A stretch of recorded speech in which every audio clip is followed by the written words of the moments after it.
Recently, I've taken a little fast from social media because I was noticing that every time I picked up my phone and went to Facebook and started scrolling, I felt anxiety.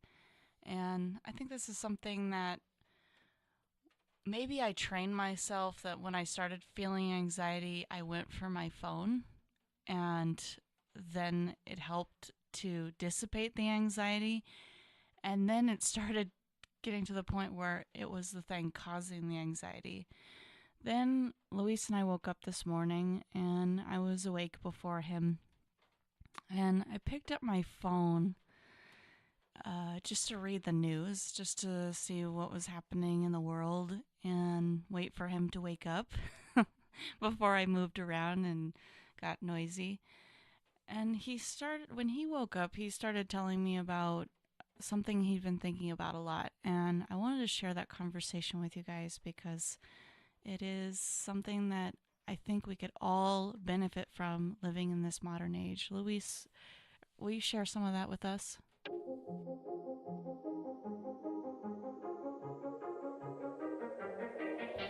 Welcome to Thriving Launch with Luis Congdon and Kamala Chambers, the show for heart-centered entrepreneurs who want it all.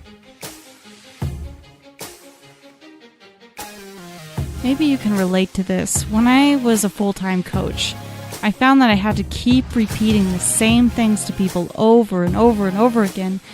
And it got to be kind of draining, and I wasn't really enjoying what I was doing anymore. So what I decided to do was record the things that I had to tell clients over and over and over again. And then I packaged those recordings together and sold them as an online course. If you're interested in creating and selling your own online course, head over to thrivinglaunch.com and I have a free training for you on how to create and make passive income through your own online course.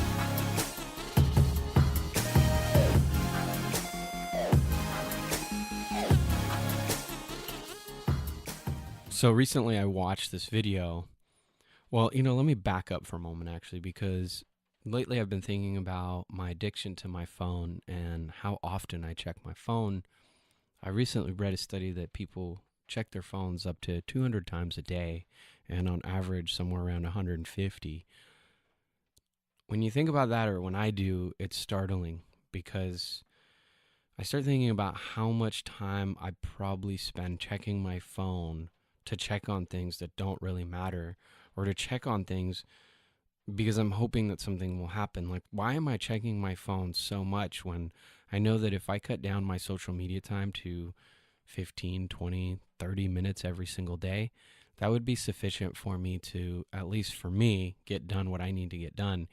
Even as somebody who operates so much of their business through social media and online, I know that if I spent just a little bit of time on social, I would be done for the day. That could be very productive and sufficient, but that's not what I do. I check my phone a lot and I check in on things, and I check my email constantly because I'm hoping something will, well, I'm hoping that something's happened or somebody's responded to something. When I start considering how much time I'm actually checking and looking, I kind of start to worry about what that's doing to me. What is that doing to my productivity? What is that doing to my state of peace, as Kamala has talked about? What is that doing to my level of efficiency? And even as we're talking, I just saw my phone go off and it lit up, and both Kamala and I looked over at it as if like we needed to see something. Go ahead. I just wanted to bring up what you had shared that there if you're on your phone hoping that something is going to happen to you and you're hoping, maybe for us it's maybe you're hoping that a new deal came through or a new client or a new article or new publication or a new speaking gig. And one thing that you said that was so powerful is if you're in that state of hoping, then you stop being an active participant in your life. You stop, even though you're taking action, you stop being a part of the manifestation cycle that can be there. I think what our phone is doing is we're checking it constantly, or what I'm doing is I'm hoping that something has happened. I am waiting for the world outside to give me some kind of feedback. And so I'm checking my phone so much because, well, honestly, because I kind of feel like I've lost touch with my own ability to be the person that makes something happen, to be the catalyst for creativity, to be the catalyst for something to happen in my life. Instead, I'm checking my phone like, oh, did all that work that I did it pan out? Is something happening? Does somebody need something? Man, I'm hoping for some sort of surprise, something to cheer me up, something in the outside world to appease me, instead of me being this being an active manifestator or active participant in what I'm making happen.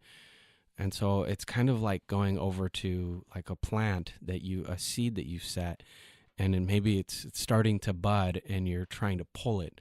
I'm going over there and there's not even a bud. I'm just like digging up the dirt to make sure that the seed's there to see if the seed's grown at all. And I think that's not healthy for me, especially when I start my day that way.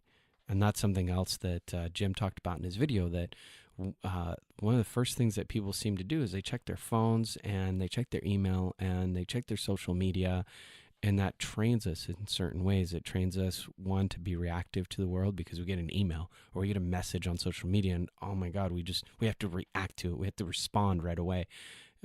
So we're not choosing now what we want. Instead, this outside world is now impacting us and forcing us to do something. And two, we're looking at our phone from social media over to email to the news, and first thing in the morning, at least what I identify, is that I'm training myself to have a short attention span. I'm training myself to go from email for 2-3 minutes over to Facebook, over to Twitter, over to LinkedIn, over to the news, over to YouTube. And within the first hour and a half of my day, I've been completely unfocused, and I've switched over modes of reading and entertainment and doing in the first hour and a half, and I did not actually create anything productive. Instead, I really just kind of reacted and responded to a bunch of things that are happening and a bunch of things that interest other people, and it's kind of like I've lost control, and then that's how I set myself up for the day. What I want to stress here is that we're not giving you a solution.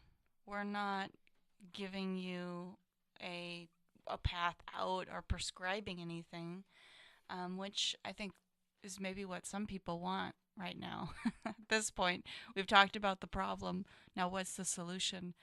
And the thing that I'm practicing is just mindfulness, being more mindful of when I pick up my phone, why I'm picking it up, and what is the purpose of it.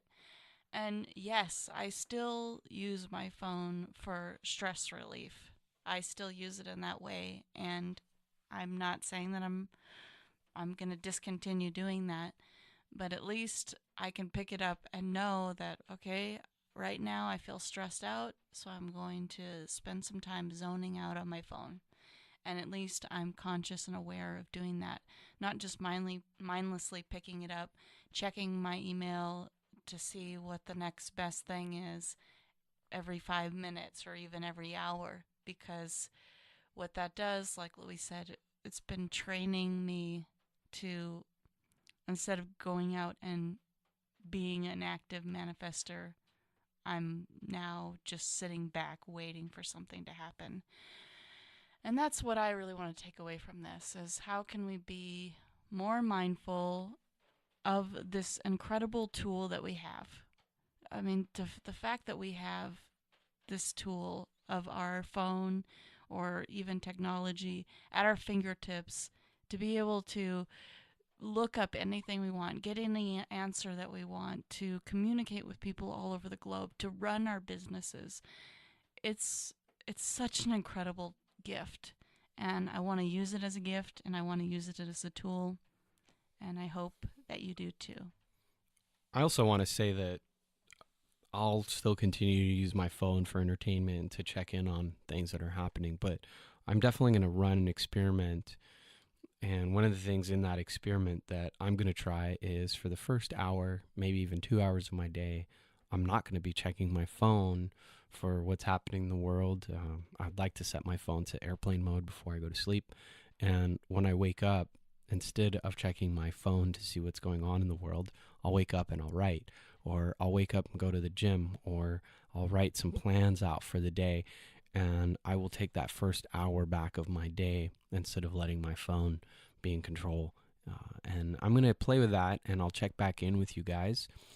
And hopefully that works. Another thing that I really like to do, and I'm not committing to it, but I will tell you guys, another thing that I'd really like to do is minimize how much time I'm spending checking my email and how much time I'm checking social media. And I'll check back with you guys and let you know how that works out as well too. My suggestion is run your own experiment, or at least take some time to consider what we've talked about today and what is your phone doing to you? Is it helpful? Is it something that you want to continue with? And if so, great. And if you have some other kind of response, like maybe, you know what, I'm checking my phone too much, or I'd like to take some of my power back and I resonate with what Kamala and Luis are talking about, then find your own solutions or use some of the ones that we've kind of suggested around ideas with your phone. And until next time, we'll see you on the episode next week. You've been listening to the Thriving Launch podcast. For books and resources related to today's episode, make sure to head over to thrivinglaunch.com. We'll see you there.